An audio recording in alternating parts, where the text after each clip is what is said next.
আমি ভগবানকে মনে মনে বলছি যে আমি কি এমন পাপ করলাম? আমি তো জন্ম থেকে আমি তো এমন কিছু করিনি আমার মনে হয়। মানে আমার যখন আমার জ্ঞান হয়, তো আমার তো মনে হয় না যে আমি এমন কিছু করেছি যার জন্য তুমি আমাকে এত শাস্তি দিচ্ছ। আর কেউ আমাকে বললে আমার খুব রাগ হয়। কারণ পৃথিবীতে এত মানুষ দেখি তো, তাদের চরিত্র, তাদের গঠন, তাদের মানে কার্যকলাপ। হুম, তুম হি হো, क्योंकि তুম মিলছে না। সারাদিন থেকে সারাদিন ওই আওয়াজটা যে এটা কি? হ্যাঁ, এটা কি হচ্ছে? জানালাটা খুলে দিলাম, জিজ্ঞেস করলাম একজনকে। বলছে এডিটিং রুম। এডিটিং রুম মানে কি এডিট হচ্ছে? বলছে যে গানগুলো ওখানে হচ্ছে সেগুলোর এডিট হচ্ছে ওখানে। পাচ্ছি না। কড়া রোদের মধ্যে খালি পায়ে, একদম পায়ের মধ্যে ক্যামেরা একদম সবাই দেখেছে সেই প্রোমো বলতে, বলতে আমি বললাম, বানানো কথা বললাম আরকি, নাটক করলাম। কেউ আমাকে সেরকমভাবে বলেনি কোনোদিনও। একটা সিঁড়ি একা উঠতে পারি না। সমান জায়গা হলে আমি সেখান থেকে চলাফেরা করতে পারি একটু। একটা সিঁড়ি ওঠার মতো আমার একটা অবলম্বন দরকার।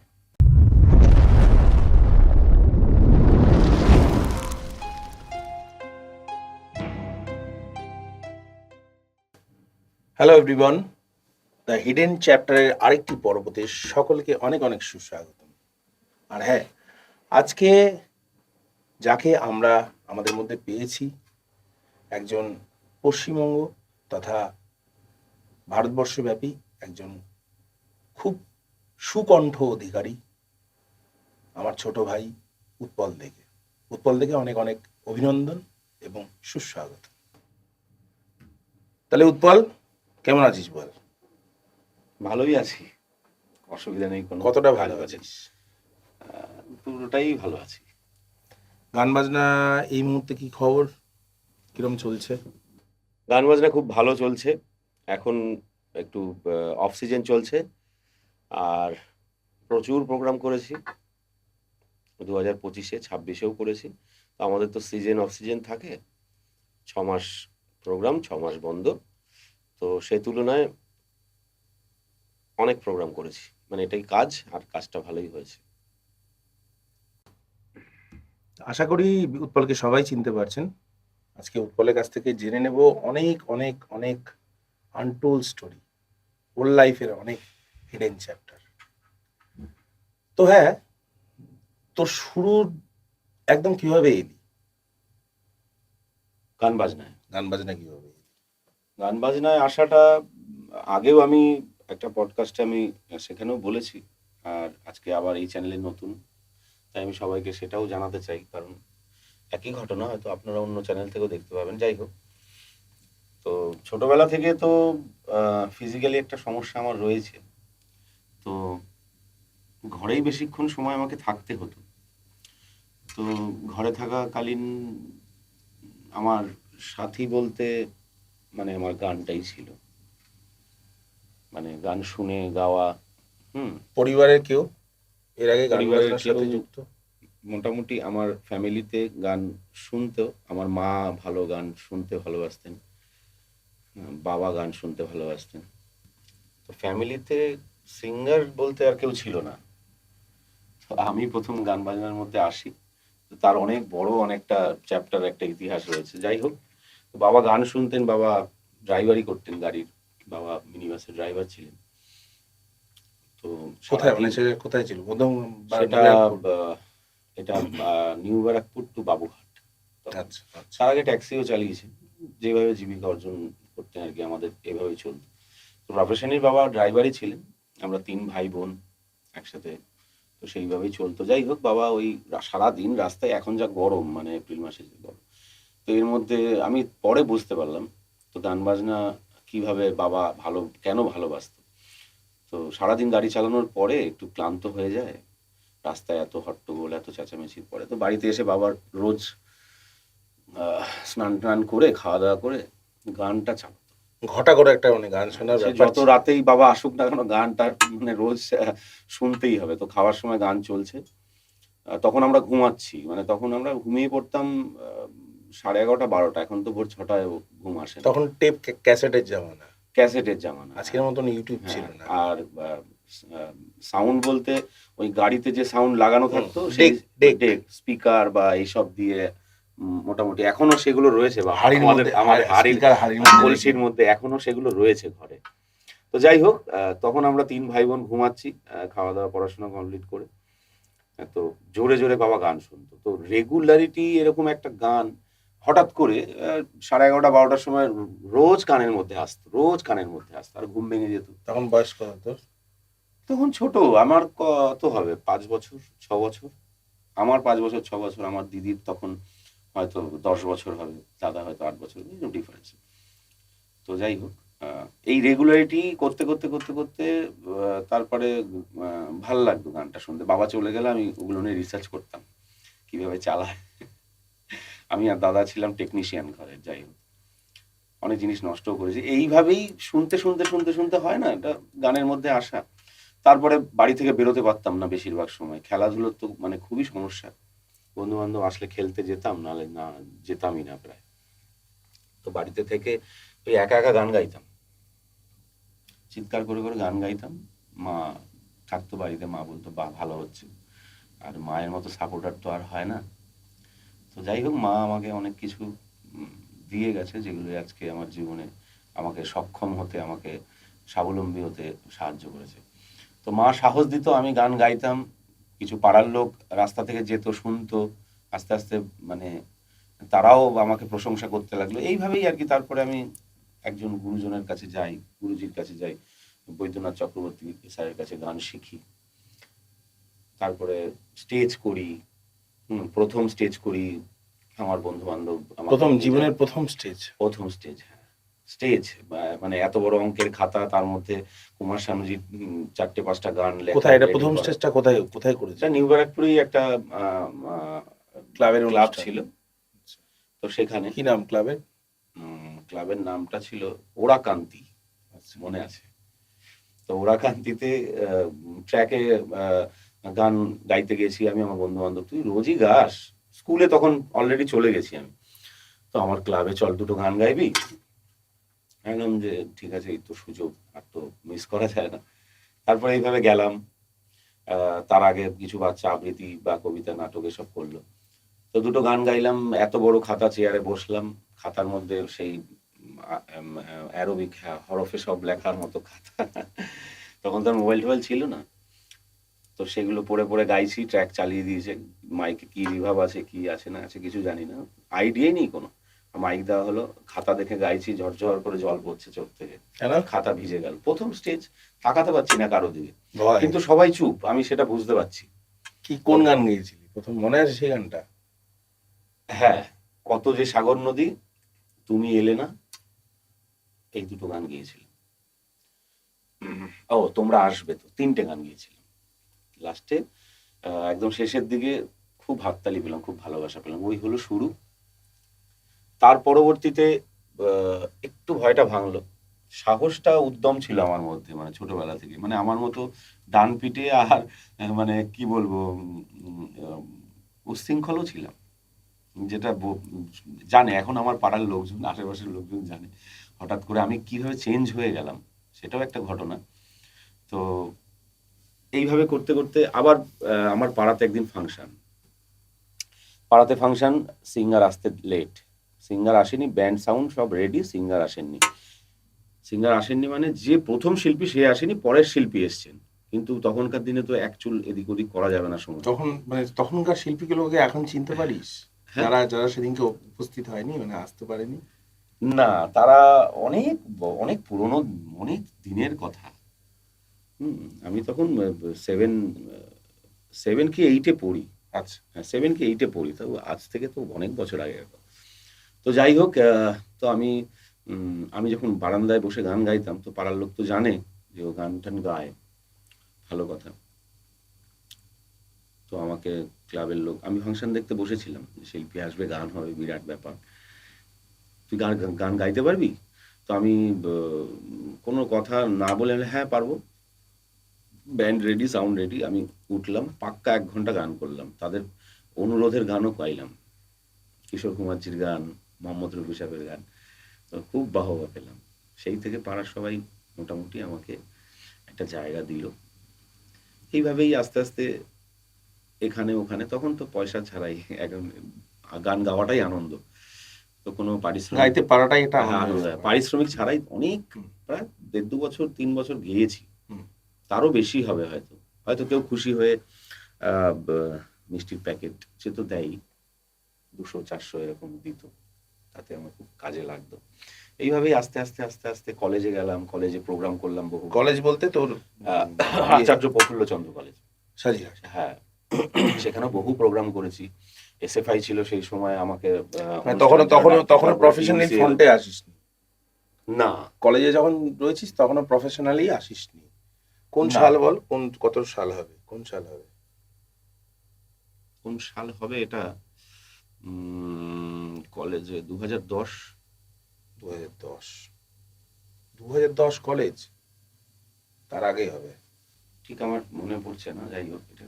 হ্যাঁ, তখনও তো প্রফেশনালি আসিসনি আর কি, হ্যাঁ 2010 এ। হ্যাঁ, প্রফেশনালি আসেনি, কলেজেও প্রোগ্রাম করেছি, বা সেখানে তারা ভালো পেমেন্টও দিত, করেছি কাজ অনেক, তারা রিকোয়েস্টের উপরে ছিল। আবার যাই হোক, কলেজ থেকে আমার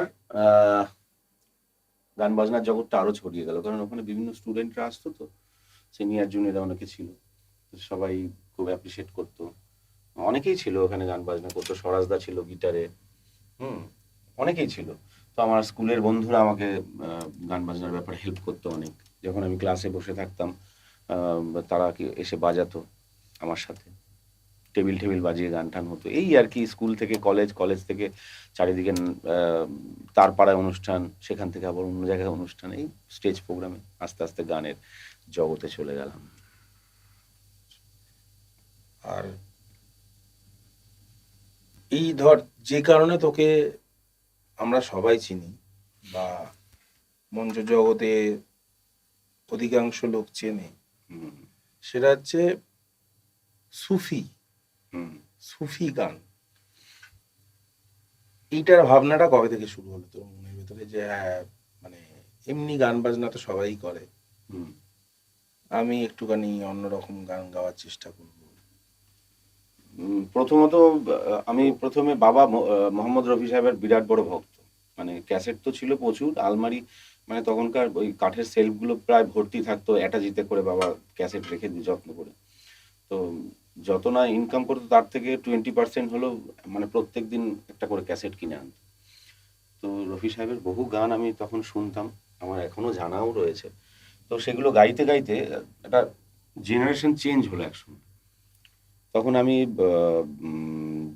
সিডির যখন যুগ আসলো, তখন কৈলাস খেরজির আর রাহাত ফাতে আলি খানের গান শুনে আমি খুব প্রভাবিত হলাম। আমি বললাম, খুব ভালো তো গানগুলো, গাইলাম, প্রথম কোন গান, বন্ধুদের সাথে প্র্যাকটিস করলাম। প্রথম কোন গান শুনে মনে হলো যে গানটা সত্যি কৈলাস ভালো? খেরজির গান প্রথম আমি গাই, মানে শুনে গাই স্টেজে, কি মানে গান, খুব নাম কি? খুব বাহবা পাই, মানে খুবই ভালোবাসা পাই, মানে লোকে বলছে চোখ বন্ধ করে মনে হচ্ছে যেন কৈলাস খেরজি গাইছে। আমি বললাম, না অত বড় তো হতে পারবো না, এটা আপনাদের তো ধারণা। কিন্তু আমার কাছ থেকে তারপরে সবাই ওই গানগুলি শুনতে চায়, তেরি দিওয়ানি। তেরি দিবানি শুনতে চায়, বা সাইয়া শুনতে চায়, জরুরি থা শুনতে চায়, রাহাত ফাতে আলি খানজি। তো আমি যখন গাইলাম দেখলাম আমারও গাইতে বেশ ভালোই লাগছে, গলাও এফোর্ট করছে। হ্যাঁ, তখন আরো অনেক অনেক অল্প বয়স। হ্যাঁ, তো ভালো লাগছে, লোকে বেশি অ্যাপ্রিসিয়েট করছে আরো। তো পাশাপাশি দেখলাম যে আম, সুফি গানটার মধ্যেই মানে চলটা খুব কম, মানে অনেকেই গায় না। তো আমারও ভালো লাগলো, অনেকে আমাকে বলছে যে না তুই গা ভালো করে, বন্ধুরাও সাপোর্ট করলো। বিভিন্ন স্টেজে তখন সুফি গান গাইতাম, এইভাবে সুফি গানে আসা। এখনো আমার ভালো লাগে সুফি গান, আমি তো একদম গাইতে ভালো প্রথম দিকে, প্রথম দিকের অনুষ্ঠান, মানে নিশ্চয়ই কোনো ক্লাব, হুম, আর যেটা বললি যে আগের একদম প্রথম অনুষ্ঠান যখন প্রফেশনাল হলি, হুম। প্রথম কে অর্গানাইজার কে ছিলেন, কোন অর্গানাইজারের হাত ধরে কাজ করলি সেটা তো প্রফেশনালি? আমার ঠিক মনে নেই, যেটা পাড়ায় অনুষ্ঠান করেছিলাম আমি। শিবু বলে একটা ছেলে ছিল, প্যাড বাজাতো, ওর বাবা কিবোর্ড বাজাতো, বারাসাতে থাকতো। তো ওনার সঙ্গে আমি বহুদিন প্রোগ্রাম করেছি, সবে সবে যখন আমার অনুষ্ঠান হয়। হ্যাঁ, এছাড়াও অনেকে আমার এলাকার মানুষ আমাকে যেরকম কিছু কিছু খুব পরিচিত লোক এই যে বলে সো কল্ড এক্সক্লুসিভ, এরকম এক্সক্লুসিভ কেউ করেছে আজকের তারিখ অব্দি? না, এক্সক্লুসিভ আমি হইনি। আমি বলেছিল? হ্যাঁ, অনেকেই তো বলে, কিন্তু স্বাধীনভাবে এই তোর নিজের কি মনে ইচ্ছার হয় প্রোগ্রাম এক্সক্লুসিভ করবো। এক্সক্লুসিভ করলে কি সমস্যা হতে পারে? মানে এক্সক্লুসিভ কেন এক্সক্লুসিভ হলি না করলে কেন? এত এত অনেক আর্টিস্ট আছে। আমার মোটামুটি মানুষে যতগুলো আমাকে কমিটি আমাকে প্রোগ্রাম দেয় তাতে আমার মোটামুটি হয়ে যায়। হ্যাঁ, মানে চলে যায় না তা ঠিকঠাক। না, এবার এক্সক্লুসিভ কেন ধরো হলি না? কালকে এক্সক্লুসিভ না, হওয়ার মানেটা কালকে তো আমার একটা ফাইনাল কিছু একটা কাজ রয়েছে। আমাকে সেখানে না গিয়ে আমাকে অনুষ্ঠানটা অ্যাটেন্ড করতে হবে। এক্সক্লুসিভ হলে কি হবে? আমাকে যখন উনি আমাকে সময় দেবেন, প্রোগ্রাম আছে তো আমাকে সেখানে যেতেই হবে বাধ্যতামূলক। কিন্তু আমি যে তিলে তিলে এতদিন ধরে গড়েছি যে জায়গাটা, যে আমি আমার মতো স্বাধীন মতো চলবো, আমি স্বাধীন মতো প্রোগ্রাম করবো, সেই জায়গাটা থাকে না। অনেক বাধা বিপত্তি যারা এক্সক্লুসিভ থাকে তাদেরও সমস্যা হয়। একদিকে ভালো, গান বাজনা আর্ন অফ ইনকামটা খুব ভালো একদম হয়। বুঝতে পারলাম, তোর সাথে সহমত। এবারে একটা যেটা ফ্যাক্ট, এটা কি মানিস যে মানুষ এখন গান শোনে না, গান দেখে? হুম, সে তো হচ্ছে। তো এক্সক্লুসিভ থাকলে এই দেখানোর ব্যাপারটা অনেকটা বেশি থাকে। আচ্ছা, সেটা তো হওয়া উচিত আমার মনে হয়। মানে সিঙ্গার হিসেবে তোর কি এক্সক্লুসিভ অভিব্যক্তি সেটা আমি পরে শুনে নিচ্ছি। মানে পার্টিকুলার আমি প্রচুর জাস্ট, সে প্রোগ্রাম করবে। হ্যাঁ, আমার যে কটা বলার কথা, হুম, মানে যেটা আমি তোর কাছ থেকে জানার কথা, আমার প্রশ্নটা এটাই যে এক্সক্লুসিভ হওয়া মানে সেই অর্গানাইজার কিন্তু তোর পুরো দায়িত্ব নিয়ে নিল। হুম, মানে তুই চুলে কি শ্যাম্পু ইউজ করবি, তুই কি কালারের গেঞ্জি পরবি, হ্যাঁ, কি কালারের চশমার ফ্রেম পরবি, ঠিক আছে? কোনো বিতর্কমূলক এখানে কোনো ব্যাপার না। তা আমি ওটাই বলছি যে মানে এক্সক্লুসিভ থেকে মানে সমস্যাটা কি? মানে এরকম তো ওইটা নয় যে কোনো একটা, তাহলে তোকে একটা লোককে অ্যাপয়েন্ট করতে হয়, হুম, যে লোকটা তোর, তুই কি কালারের জামা পরবি, কি কালারের ঘড়ি পরবি, অমুক দিনকে ধরো হাতিয়ারাতে কোনো অনুষ্ঠান রয়েছে, সেখানে তুই কি কালারের চশমা পরবি, প্রথমত এটার জন্য একটা আমি লোককে অ্যাপয়েন্ট করতে হয়। তো আগেই সুতরাং আমি সুতরাং একটু বলে নি, তো সুতরাং যদি তুই কোনো কারোর এক্সক্লুসিভ হোস, তাহলে কিন্তু তোকে এই হেডেক গুলো নিতে হয় না, না, সেই তোকে বলে দেবে। এবং তুই, এখন হচ্ছে সেগুলো। এবং সিঙ্গাররা যদি, যেহেতু একটা ব্যাপার আছে, আজকের তারিখে প্রত্যেকে দেখবি একটা মিউজিক, প্রত্যেকেরই একটা মিউজিক ভিডিও আসছে, মানে সেটা খুব ভালো। এটা এটা এটা তো খুব ভালো, হুম, মানে হুম, প্রতিটা আর্টিস্টের, যেটা ছিল না। কভার সং মানে কেউ করে গেছেন সেটা, এবং প্রত্যেকের অনেক অনেক রকম নাম দিয়েছে, কেউ বিসি বলে, কেউ ওসি বলে, হ্যাঁ, মানে ওই আর কি। তো বিষয়টা যেটা, সেটা হচ্ছে বিসি না, সরি, ওসি বলে। তো এবারে বিষয়টা যেটা, সেটা হচ্ছে, তো তো এরকম করে তো তুই অজস্র ওসি করতে পারবি, তোকে তো প্রমোট করবে কেউ। প্রচুর সিঙ্গাররা আছেন, মানে তারা দেখো আমি আমি এখন আমি নাম বলছি না, নাম বলছি না, কারণ এটা তো কোনো বচসার টেবিল নয়, জাস্ট একটা নর্মাল পডকাস্ট। শিল্পীদের অতীত কি ছিল, বর্তমান কি আছে, আর শিল্পীদের ভবিষ্যৎ ভবিষ্যৎ কি আছে আমরা কেউ বলতে পারি না। তা সত্ত্বেও আমরা একটা নির্ধারণ করতে পারি যে হ্যাঁ, আমি এই অবধি আমার এই পরিধি, আমি এই অবধি চলবো, বা এই অবধি আমি চেষ্টা করব, আমি ট্রাই করব, এটাই আর কি ফিউচারের দিক থেকে। তো ওটাই বলছি, আজকের তারিখে ধর যারা গান গাইতে পারেও না, তারাও আজকের তারিখে গান গাইছে, হুম, চাইছে। এবং সেগুলোকে কিন্তু অর্গানাইজার থ্রু প্রমোট করছে। সেই জায়গাটা থেকে কি বলিস? মানে এখানে কোনো বিতর্ক কথা বলছি না আমি, তোর অভিব্যক্তিটা, তোর জানাটা, তুই কি ভাবনা, তোর কি ভাবনাটা রাখছিস সেটা। এখন সবাই সহজ বলে, প্রফেশনটা খুব সহজ বলে নিয়ে নিচ্ছে। আহ, মানে কি বলবো, আমরা অনেক কষ্ট করেছি দাদা গান বাজনার জন্য। আর আমি তো পার্টিকুলার, আমি এই প্রফেশনে এসেছি আমার মানে কষ্টটাকে ভাঙার জন্য, আমি একটু আনন্দে থাকবো বলে। পার্টিকুলার আমার ফিজিক্যালি একটা প্রবলেম রয়েছে। আমি আলটিমেটলি বুঝতে পারলাম যে আমি আর কোনো কিছু করতে তোর পারবো না। ফিজিক্যালি প্রবলেমটা হয়তো সবাই সবাই ওরকম জানে। ভাবে, ওরকম হ্যাঁ, ভাবে জানে না। হ্যাঁ, ফিজিক্যালি প্রবলেমটা একটু জানাস, যে মানে কিভাবে হয়েছিল, কেন হয়েছিল। সেগুলো পরে হ্যাঁ, বলছি। হ্যাঁ। এবার পার্টিকুলার আমাকে অনেক পাথর ভাঙতে হয়েছে। আমি আমি যখন গান গাইতাম না, মানে আমার ইনকাম ছিল না, যখন বললাম যে ফ্রিতে গাইতাম, সেই সময়টার কথা বলি। আমার একটা দোকানে আমি কাজের জন্য গেছি। নিউ ব্যারাকপুর একটা দোকানে কাজের জন্য গেছি। আমার কাছে পয়সা কড়ি কিছু নেই। আমি প্রেম করতাম তখন আবার। পয়সা কড়ি কিছু নেই, তো প্রেম করতে গেলে তো পয়সা তো অন্তত লাগে। একটা গার্লফ্রেন্ডকে কিছু খাওয়াও বা কিছু দাও, নির্লজ্জের ব্যাপার। তার কাছ থেকে হাত পেতে পেতে আসলে হাতে 100 টাকা দিয়ে গেল, এটা তো রোজ নেওয়া যায় না। তো আমি নিজে নিজেই কাজ খুঁজতে গেছিলাম। তো তো সে আমাকে বললো দোকানে তোমাকে এসে খুলতে হবে সকালবেলা শাটার তুলে, আবার বিকেলবেলা শাটার বন্ধ করতে হবে। আমি দেখলাম যে এটা তো বিরাট কঠিন আমার দ্বারা, এটা তো আমার দ্বারা হবে না। তো আরেক জায়গায় গেলাম, সেখানে আবার অন্য মন্তব্য, মানে খুব মানে খারাপ কাজ, সেটাও আমার দ্বারা হবে না, আমি সেই ফ্যামিলির ছেলে নয়। তো দেখলাম যে গানটার জন্য গানটা গাইছি, কিন্তু সবাই অ্যাপ্রিসিয়েট করছে, পয়সাটা পাচ্ছি না, তাহলে আমাকে এবার পয়সাটা নিতে হবে, না হলে গানটা গাইবো না। সেই জায়গায় দাঁড়িয়ে আমি ছোটবেলা থেকে প্রচুর স্ট্রাগল করেছি। স্কুলে যেতে পারতাম না, কেউ আমাকে স্কুলে দিয়ে আসলে, আমার মা যদি আমাকে ক্লাস 8 অব্দি মা কোলে করে স্কুলে দিয়ে এসছে, বন্ধু বান্ধবরা সাইকেলে করে নিয়ে গেছে, আমি তো স্কুটি চালাই বা যাই এখন চলাফেরা করি, সেটা নিজের আত্মবল আত্মবিশ্বাসের উপরে। তো এইভাবে গড়ে গড়ে গড়ে গড়ে আস্তে আস্তে তারপরে গান বাজনাটাকে যে দেখলাম, এটাকে আঁকড়ে না ধরলে আমি আর, আমার বাঁচার ক্ষমতা থাকবে না, কারণ আমি তো কারো কাছ থেকে চেয়ে খেতে পারবো না, আমার মধ্যে সেই মেন্টালিটি নেই। আমি কারো কাছে ছোট হতে পারবো না, দাদা আমাকে দিন না, আমার খুব খারাপ অবস্থা, এই জিনিসটা আমার দ্বারা হবে না। মানে আমার পরিস্থিতিতে যারা থাকে আর কি, তাদের হয়তো আরো খারাপ পরিস্থিতি, যারা এরকম করে, কিন্তু কিছু না কিছু চেষ্টা করলে হয় না এমন নয়, আমি তাদেরকেও সেটাই বলবো। তো আমার ফিজিক্যালি প্রবলেম, আমি দেখলাম যে না, আমি যখন এটাও পারবো না, আমি কারো কাছ থেকে হাত পেতে কিছু নিতে পারবো না, আমাকে নিজে করতে হবে, তখন আমাকে গানটাকেই আঁকড়ে ধরতে হবে। তো আমি তখন খুব হার্ট হয়ে, মানে আমি গানটা খুব মন দিয়ে গাইতাম, তখন মানুষ আমাকে শুনতো, তখন তাদের কাছে পয়সা চাইলাম, সে আমাকে পয়সা দিল, আস্তে আস্তে তারপর আমার লাইফটা ডেভেলপ হলো। এইবার কথা হচ্ছে এখনকার শিল্পীরা কি করছেন, এখন ফোনে অ্যাপ আছে, গান করছে, একটু সুর পিচ করে নিচ্ছেন, দুটো গান একটু সুন্দর দেখতে, সুন্দর ড্রেস, বসে পড়ছেন, একটু ব্যান্ডের রিহার্সাল হয়ে গেল, হারমোনিয়াম তো ধরেছে কিনা জানি না, আমি কাউকে ছোট করে বলছি না, তো অনেকে গান না শিখেও ভালো গায়, শ্রদ্ধেয় কিশোর কুমারজি, কিন্তু সেরকম তো আমিও হতে পারবো না, তারাও হতে পারবে না। তো তাদের উদ্দেশ্যে একটাই কথা বলি, একটু না, শিখে। এটা এটা একটা একটা ভুল ধারণা এবং একটা মিথ যে কিশোর কুমার গান শেখেননি। কিশোর কুমার না, দীর্ঘদিন আমার শোনা আর কেল কি, আমি সাইকেলের, সেটাই বলছি, ওটাই তো বলছি, আমার এটাই শোনা। এটাই মিথ যে কিন্তু উনি প্রচন্ড পরিমাণে নেশা করতেন, এই করতেন, হ্যাঁ, পুরোটা মিথ। এত শর্ট টাইমে মানুষ সিঙ্গিংটাকে বেছে নিচ্ছে সবাই, যে তুমি আর যাই করো না কেন, গানটাকে কিন্তু তোমাকে গেয়ে উপার্জন করতে হবে। মানে গার্জিয়ানদের সেরকম একটা মেন্টালিটি হচ্ছে, এরকম গার্জিয়ানও দেখেছি যে নিজের সন্তানকে ঠেলে দিচ্ছে, তুমি ওখানে যা হচ্ছে সেই তালে তালে তাল দেবে, এবং শেষমেশ তুমি একটা পজিশন পাবে, তারপরে তুমি টাকাটা নিয়ে ঘরে চলে আসবে, এটা হচ্ছে তোমার কাজ।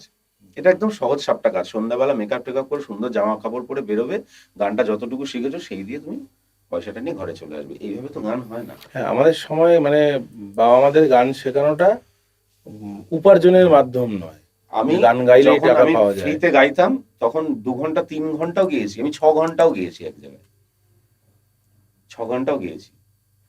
কিন্তু এখনকার শিল্পীরা যারা শিখছে না, তারা কি পারবে কোনোদিনও গাইতে?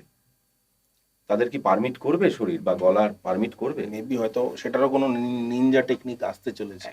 কিন্তু আমি একটাই কথা বলবো, গান বাজনা খুব সুন্দর জিনিস, ভালো জিনিস, সবাই যেন সুন্দরভাবে শিখে সেটাকে পরিবেশন করে, শ্রুতিমধুর হয়, মানুষের মনে যেন জায়গা পায় তারা। ওই বিকৃতি করলাম, ভালো ড্রেস পরলাম, একটু লুকসটা আমার হেভি আছে, তার মানে গানটা ভালো গাইলাম, ওগুলো না করে গানের পিছনে কনসেন্ট্রেট করাটা বেটার।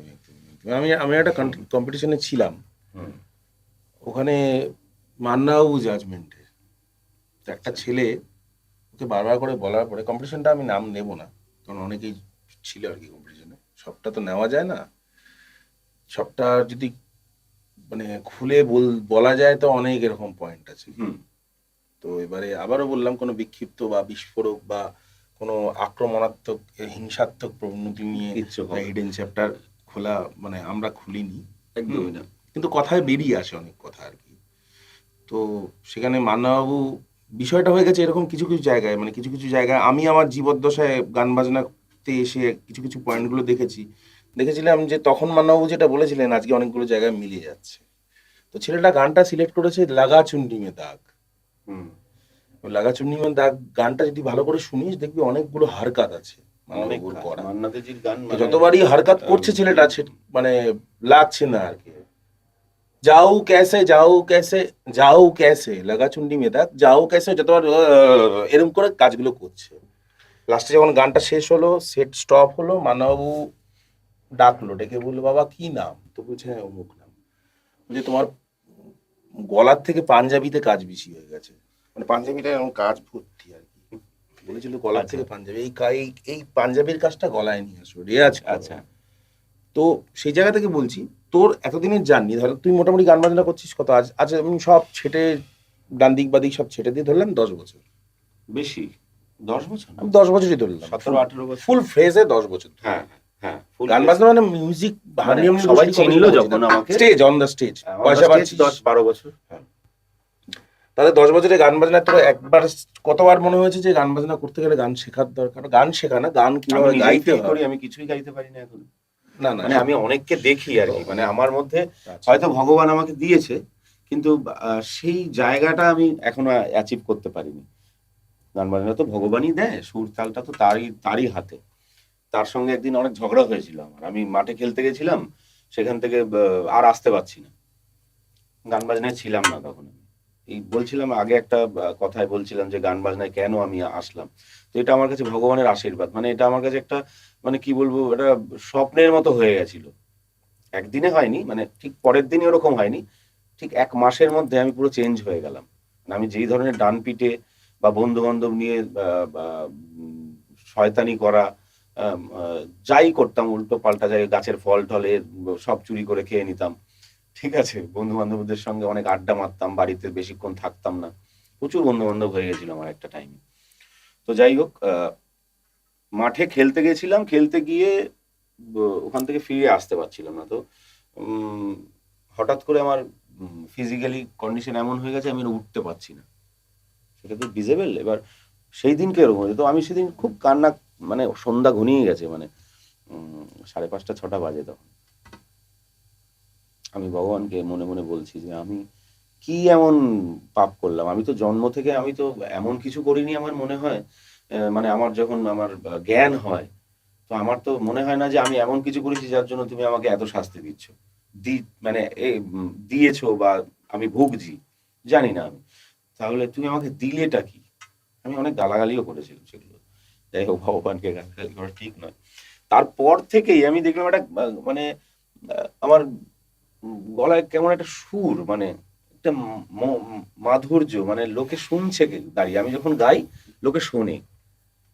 তারপরে আমি ব্যাপারটা বুঝলাম যে ভগবান আমাকে আশীর্বাদ দিয়েছে, যার জন্য আমি সেটা অবশ্যই, গান বাজনার মধ্যে আমি আসতে পেরেছি। তাই গান বাজনাটা হচ্ছে ভগবানের দেওয়া আশীর্বাদ, সেটাকে সবাই প্রত্যেককেই দেয়, সবাই সেটাকে ইউটিলাইজ করুন, ঠিকভাবে ঠিক পথে চলুন, পয়সাটা কম বেশি আসবে চলার মতো, আগে সেই জায়গাটা দিলে, হ্যাঁ, ড্রেস লুকিং এসব কিছু ম্যাটার করে না গানের একদম ক্ষেত্রে, কিচ্ছু ম্যাটার করে না। আমি প্রথম প্রথম ঢলঢলে পাঞ্জাবি পরতাম, মানে একদম কি বলবো, পান্তা ভাতের মতো দেখতে ছিলাম।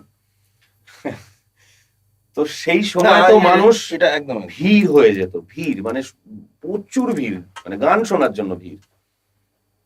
ওটা আমার কাছে আজও হাস্যকর, সবার কাছেই হবে সেটা। আমার কাছে এখন আমরা ওয়েস্টার্ন ড্রেস পরছি, জামা প্যান্ট ওটাই বলছি, আমার কাছে আজও আজও হাস্যকর, এটাই বলি আর কি, বোঝাতে চাই যারা নতুন বন্ধু বান্ধবের মধ্যে হোক বা যারা ধরো কিছু প্রতিটা মানুষের একটা ফলোয়ার হয়, কারোর কম হয় কারোর বেশি হয়। আমার ফলোয়ারদেরকে এটা বলি বারবার করে, পশ্চিমবঙ্গের মাটিতে অনেক সিঙ্গার দেখেছি, বিশেষ করে প্রধান মানে বেসিক্যালি মানে বেসিক জায়গা সেটা হচ্ছে মঞ্চ জগতে প্রত্যেকের একটা ফলোয়ার থাকে। তোরও কিছু ফলোয়ার আছে, আমারও কিছু ফলোয়ার আছে, বিহাইন্ড দ্য সিন যারা রয়েছে তাদেরও ফলোয়ার রয়েছে, রূপলি পর্দায় যারা রয়েছে তাদেরও ফলোয়ার আছে। তো ওই যে হাস্যকর বিষয়টা বলছিলাম, কেন বলছিলাম যে গান এখন শোনে না, গান দেখে। অরিজিৎ সিং কতগুলো গান, অ্যাপ্রক্স ধরে রাখছি 1000 গান হবে, ওয়ার্ল্ড ওয়াইড, সারা পৃথিবী মানে পৃথিবীব্যাপী ওয়ার্ল্ড ওয়াইড তাকে সবাই চেনে, আমাদের দেশেও চেনে, আমাদের পার্শ্ববর্তী দেশগুলোও চেনে। সে জিয়াগঞ্জে একটা সামান্য ট্রাউজার, একটা সামান্য একটা গেঞ্জি পরে সে ঘুরে বেড়াচ্ছে। সে শিলিগুড়ির কাঞ্চনজঙ্ঘা স্টেডিয়ামে অনুষ্ঠান করতে যাচ্ছে তিস্তা তোর্ষা এক্সপ্রেসে। আমার দেখা পশ্চিমবঙ্গের অনেক শিল্পী যারা শুধুমাত্র দেখনাইতেই রয়েছে, গানে নেই, তাদের পেছনে 30টা বডিগার্ড। অদ্ভুত লাগে। তো সে তুই কি- জীবনটাকে সেই জায়গাতে নিয়ে গেছে যে আলটিমেটলি সে তো কিছু নিয়ে যেতে পারবে না। এই যে নিজের যে একটা নিজের যে একটা চিন্তা ভাবনা যে আমি এইভাবে চলতে ভালোবাসি, সে অনেক ভালো গায়, কিন্তু তার চিন্তা ভাবনা তো সে নিজেকে চেঞ্জ করতে পারবে না, সে সেইভাবেই অভ্যস্ত। তুই কি সে বডিগার্ড আরো- বডিগার্ড মানে এই বডিগার্ড কলাতে তুই বডিগার্ড নিনজা টেকনিকটা তুই মানিস, যে বডিগার্ড প্রচুর রাখলে হ্যাঁ, আমি তবে যদি গিয়ে এরা গান বাজনায় লোকের দুর্নীতিগ্রস্ত হয়ে যাই তাহলে হয়তো আমার বডিগার্ড লাগলেও লাগতে পারে। শিল্পীর তো বডিগার্ড লাগা টাইমে উচিত। ঢুকছি না, হ্যাঁ। বা অ্যাডভান্স নিয়েছি, বলছি যে না অ্যাডভান্স নিইনি, তাহলে হয়তো প্রোগ্রামে গেলে তখন বডিগার্ড লাগলেও লাগতে পারে। কিন্তু একটা শিল্পীর কখনোই বডিগার্ড লাগে না, কারণ শিল্পীর শত্রুর হওয়ার কারণ নেই, হ্যাঁ, কোনো কারণই নেই, কোনো বডিগার্ড। কিন্তু কিছু কিছু জায়গায় হয় কি, অডিয়েন্স তাদেরকে অনেকটা মানে কষ্ট দেয়, হয়তো হাত ধরে টেনে দেয় বা বাজে বিহেভিয়ার করে, সেই জায়গাটা একটু ইয়ে হয়। কিন্তু ওই বডিগার্ড কারো কাছে যেতে দেবে না। আজকে অডিয়েন্সের জন্যই তো সে সিঙ্গার হয়েছে। আমার সেম একইভাবে বলি। আমি একাধিক আমার আমার মঞ্চের অনুষ্ঠানে তুই দেখেছিস, একাধিক সময় আমি নচিদার ম্যাক্সিমামই গান গাই। আজকের তারিখে অবধি নচিদার আজকের তারিখে অবধি কিন্তু একটা বডিগার্ড লাগে না, আমি দেখিনি আর কি। তো ইন্দোনেশিয়ানের বডিগার্ড লাগেনি কোনদিনও, শ্রীকান্ত রাজ্য নো বডিগার্ড।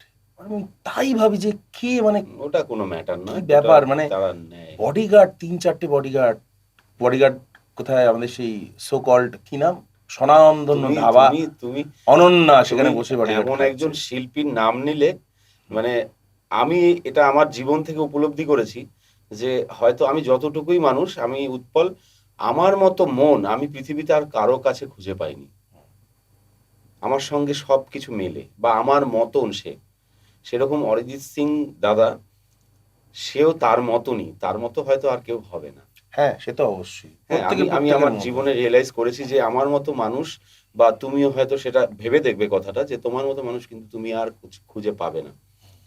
হয়তো মায়ের ভালোবাসা সেটা কিছু তুমি পাবে, যে এই ভালোবাসা সঠিক, এই ভালোবাসা সঠিক, কিন্তু আমার মতো চরিত্র বা আমার মতো চিন্তা ভাবনা দ্বিতীয় কোনো মানুষ নেই। দেখতে হতে পারে, সেরকম অরিজিৎ সিং দাদাও নিজের চিন্তা ভাবনাকে সেই জায়গায় নিয়ে গেছে যে আমি হতে পারি অনেক বড় শিল্পী, কিন্তু আমি যেখান থেকে উঠেছি, আমি যেই জায়গায় থাকতাম, যাদের সঙ্গে থাকতাম, এটাই আমার আলটিমেটলি আনন্দ।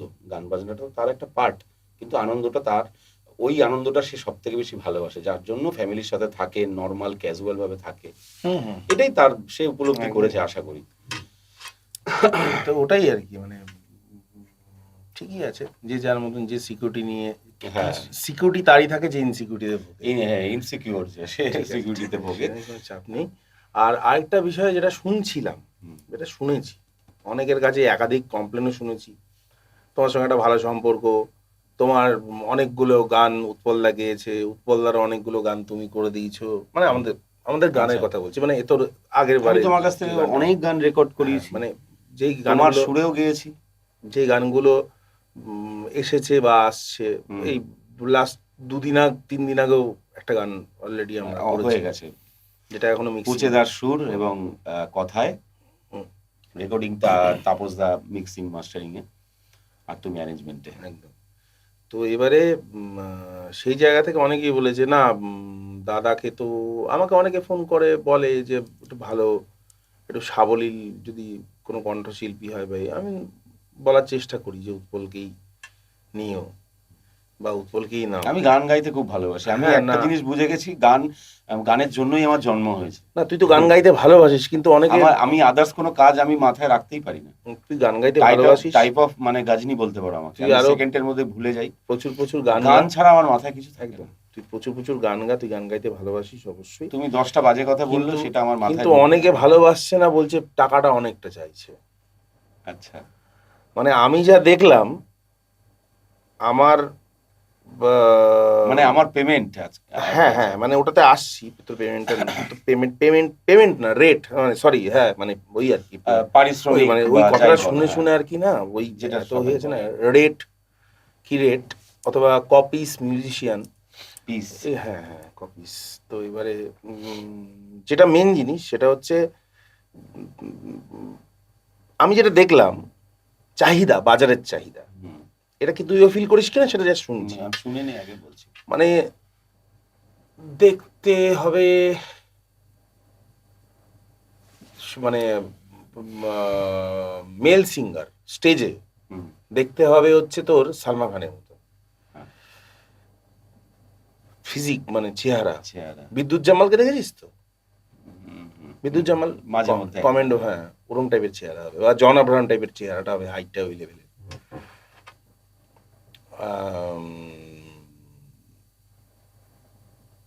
এই হবে, লাক্সারি গাড়ি নিয়ে ঢুকবে এন্ট্রিটা, হুম, সবাই বলবে সরো সরো সরো সরো। পেমেন্টটা হবে 2,000 টাকা। ওখানে ইনভেস্ট করছে যাতে কিনা আগামী দিনে ওটা 40,000 না, করে। এটা এটা আমি মানে যে অনুষ্ঠান হচ্ছে, অনুষ্ঠান কেন্দ্রিক মানুষগুলোর বক্তব্যটা বলছি আর কি। দাদা হেভি হবে দেখতে, ফাটাফাটি হেভি, চেহারা উঁচু লম্বা, ঠিক আছে, আমাকে অনেকে বলেছে গাড়ি যে ফাড়ি নিয়ে ঢুকবে। গানের সাথে লুকসটাও খুব প্রয়োজন, জানো? আমি বলি, কেন? বলছে না, তুমি যদি একটু স্টেজে ঘুরে ঘুরে গাইতে পারতে না, তোমার ফ্যান ফলোয়ার্স আরো বেড়ে যেত। কবিতা আমি কৃষ্ণমূর্তি বললাম হেভি যে সুন্দর এটা তো ছিলেন কোনোদিনও দেখতে। ফিল করিনি। আমি বলছি কবিতা কৃষ্ণমূর্তি হেভি সুন্দর দেখতে। বাপ্পা মজুমদার বাংলাদেশের গলায় কি রয়েছে আর চেহারাটা কি? ওটাই তো বলছি, মানে মহালক্ষ্মী, গলাটা ভাবা আর চেহারাটা দেখে কি গান বাজনা হয়? মহালক্ষ্মী আয়ার হেভি দেখতে। এগুলো আমি বললাম না যে আহ, এক একটা থিঙ্কিং এর মানুষ, মানে হরিহরনজি হেভি দেখতে। সবাই আলাদা আলাদা থিঙ্কিং, সবাই নিজের মতো করে চিন্তা করে। কৈলাশ খেরকে হেভি দেখতে। তাহলে তো এগুলো মানে এগুলো আরো ডে বাই ডে আরো বাড়ছে, দেখতে হেভি হবে। ওইটাই তো আমি আমি সবটা বললাম। প্যাকেজ চাই। ও, দেখতে হবে সালমান খান, চেহারা হবে জন আব্রাহাম, হাইট লেভেলটা, হুম, গাইবে কার মতন? অরিজিৎ সিং এর মতন। পেমেন্ট কত? রেট কত? 2,000। 2,000 টাকা এটা ফিল করেছিস তুই? করেছি আমি তো রোজ দেখছি। তো এবারে মেন কথাটায় আসি, যেটা হচ্ছে, যেটা নিয়ে এত অবজেকশন, এত প্রচুর টাকা, প্রচুর ওই, প্রচুর টাকা বলছে দাদা, অ্যাকচুয়ালি মানে কি পারিশ্রমিকটা কি রেখেছি সেটা একটু জানতে চাই। পারিশ্রমিক তো 400 টাকা থেকে শুরু হয়েছিল। হ্যাঁ, তো সেটা ওই 16-17 বছর থেকে তো আজ পর্যন্ত আর তো কোনো আর্ন অফ ইনকাম কিছু নেই। তো তারপরে আস্তে আস্তে এখন মোটামুটি 50 কিলোমিটার ধরে 20,000 টাকা পেমেন্ট রেখেছি। 100 কিলোমিটার হলে সেটা 25,000। এটাই।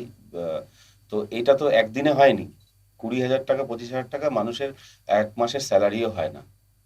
কিন্তু আমি অনেক আগে বললাম তোমাকে যে অনেক মানে পাথর 20,000 ভেঙেছি। টাকাটা, 20,000 যেটা রেখেছিস, হুম, ধর লোকাল অনুষ্ঠান তোর এরিয়ার মধ্যে, নিউ ব্যারাকপুর, মধ্যমগ্রাম, বিরাটি, এর মধ্যে কতটা রেমুনেশন, কি টাকা নিস? গাড়িতে সঙ্গে থাকেই তো। এবার খুব কাছাকাছি হলে 10-20 কিলোমিটারের মধ্যে হলে তখন আহ, তারা রিকোয়েস্ট করে, দাদা এটা তো তোমার 50 কিলোমিটার হচ্ছে না, তুমি কিছু কম করো। আমি ঠিক আছে, কি করতে হবে? বলছে দাদা 2,000 টাকা কম করো। ঠিক আছে, মানে 18,000 টাকা। দিয়ে দিন। আচ্ছা। আর যদি মেদিনীপুর হয় তখন? মেদিনীপুর হলে ওটা মেদিনীপুর, ওই যে বললাম 100 কিলোমিটার হলে 25,000 টাকা। এটাই মানে আমি 100 কিলোমিটার হলে 25,000 দাবি টাকা। করি আর কি, হ্যাঁ। আচ্ছা, আচ্ছা। 50-এ এবার 150 হয়ে গেলে সেটা হয়তো গাড়ি ভাড়া এক্সট্রা নিয়ে, আর যদি 30 ওর মতো এটা ইয়ে হয়, তাহলে তো ওরকম মানে হয়। যেটা বলে আর কি, দেড়াও তো হচ্ছে না খুব, তাহলে তো বেশি চাইছিস না। যদি লোকালে তুই না, তোর পারিশ্রমিক তুই 20,000 টাকা রাখিস, হ্যাঁ, তাহলে তুই মেদিনীপুর যদি হয় 100 কিলোমিটার, তাহলে তো হচ্ছে না, তাহলে তো মানে অ্যাটলিস্ট 30,000 টাকা হওয়া উচিত ছিল, সেখানে হওয়া উচিত, 25 হ্যাঁ, টাকা। হওয়া উচিত। ঠিকই আছে। তবে অনেকটা এফোর্ট, মানে টাকাটা হয়তো অনেকের কাছে বেশি হয়, হয়তো বলে না দাদা আমরা পারছি না, আমাদের এফোর্ট করছে না আপনার বাজেট, তখন তারা অন্য শিল্পী দেখে নেয়।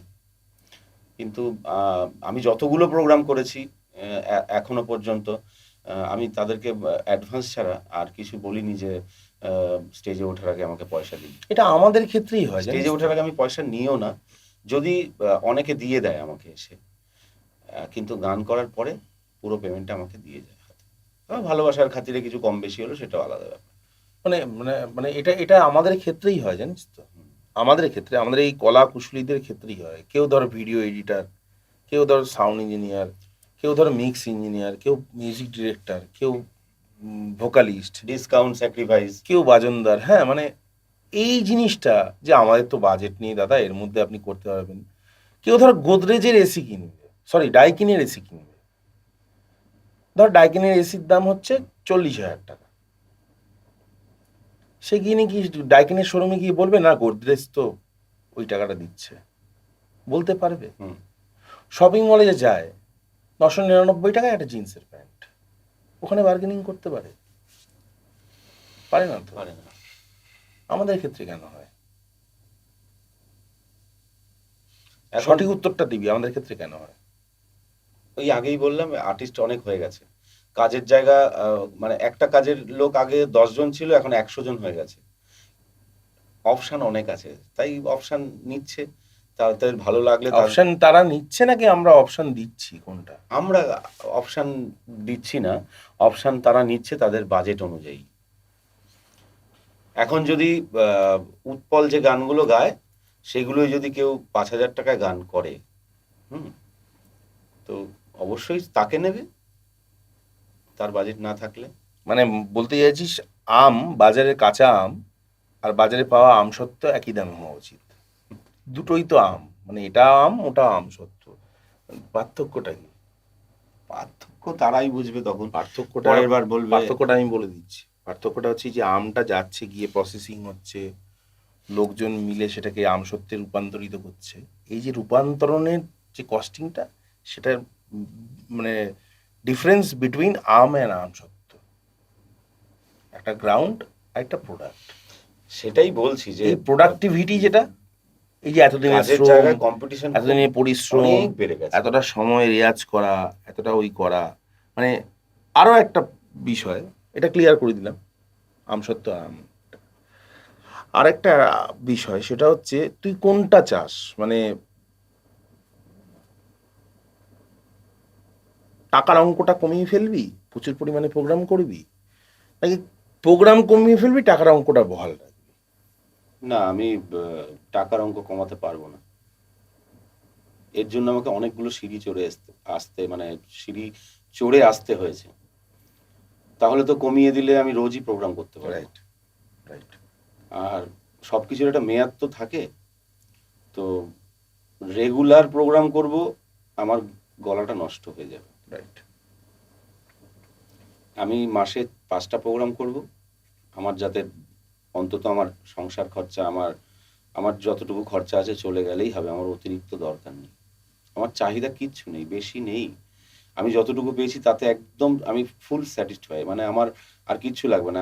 আমার নিজের বাসস্থান আছে, আমার চলার জন্য আমার গাড়ি আছে, আমার ফ্যামিলিতে আমার মা বাদে আর সবাই রয়েছে, দাদা দিদি, আমার ওয়াইফ, আমার ছেলে মেয়ে সব আছে, একদম ফুল স্যাটিসফাই আমি।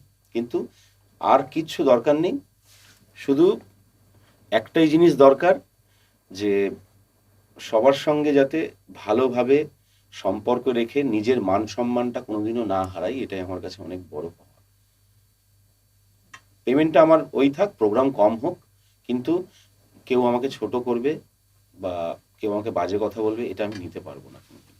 ঠিক, প্রতিটি শিল্পীর তাই হওয়া উচিত। এটা আমি একেবারেই নিতে পারবো না। যদি আমার দোষ থাকে আমি তার কাছে ক্ষমা প্রার্থী, কিন্তু পেমেন্ট কম বেশি হোক, প্রোগ্রাম কম হোক, কিন্তু আমার সম্পর্কে কেউ খারাপ মানে মানে আমি মন্তব্য আমি করবে, আমি বলছি বছরে যদি অনেকে বলে 365 দিনে, অনেকেই আছে, তুইও চিনিস আমিও চিনি, যে পডকাস্ট দেখবে সেও, আমি কোনো ব্যক্তিবাচককে বলছি না, কিন্তু যার সাথে সিঙ্ক করবে সে ভাববে হ্যাঁ আমরাই বলেছি হয়তো।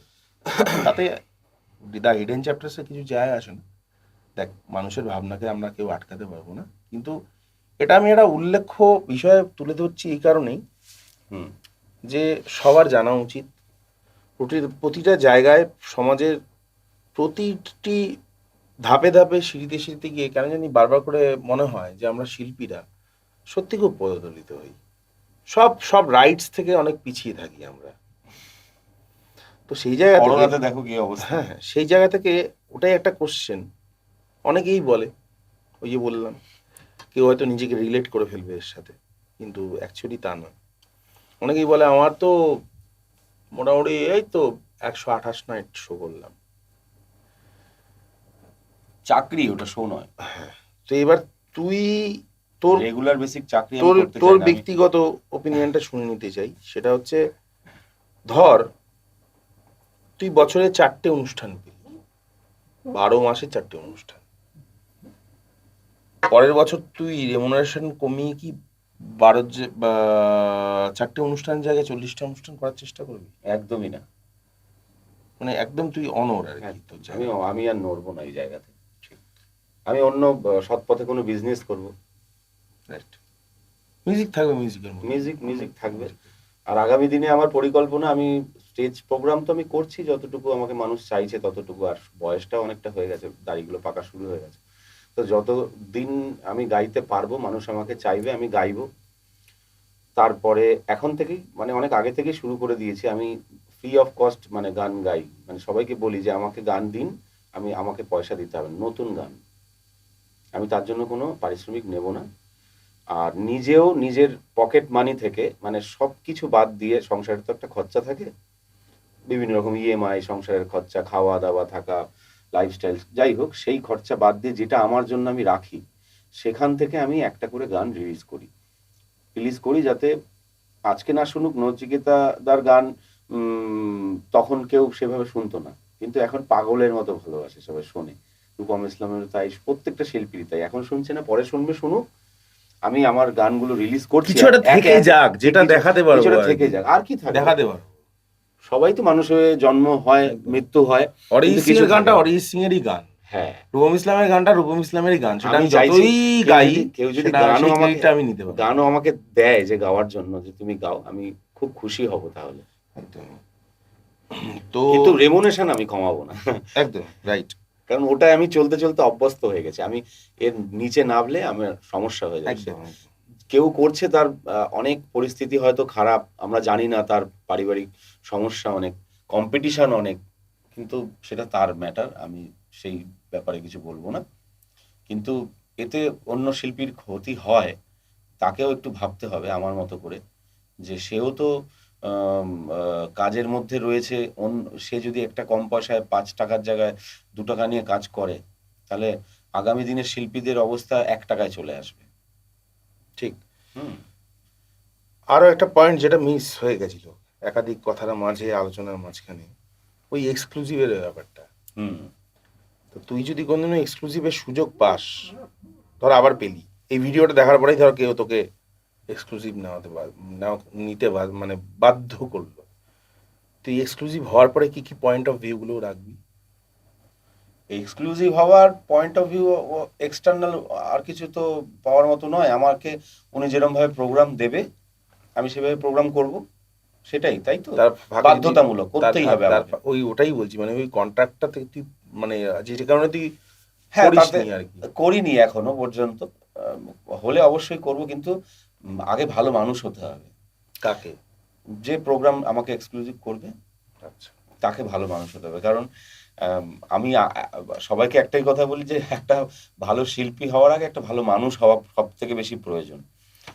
তো তাকেও ভালো মানুষ হতে হবে, যে শুধু টাকার জন্য একটা মানুষকে সে রেগুলার প্রোগ্রাম দিচ্ছে, তার সুবিধা অসুবিধা সেগুলোও দেখতে হবে। সে বললো আজকে আমার শরীর খারাপ বা আমার গলা খারাপ, কিন্তু তাকে যেতেই হবে। হয়তো কমিটি প্রেশার করে, কিন্তু তাকেও সেই জায়গাটা বজায় রাখতে হবে, যাতে তার সঙ্গে, মানে সে আমাকে কাজগুলো দেবে, তো তো তার সঙ্গে আমাকে ম্যাচিংটা বা কোলাবোরেশনটা রাখতে হবে, যে তার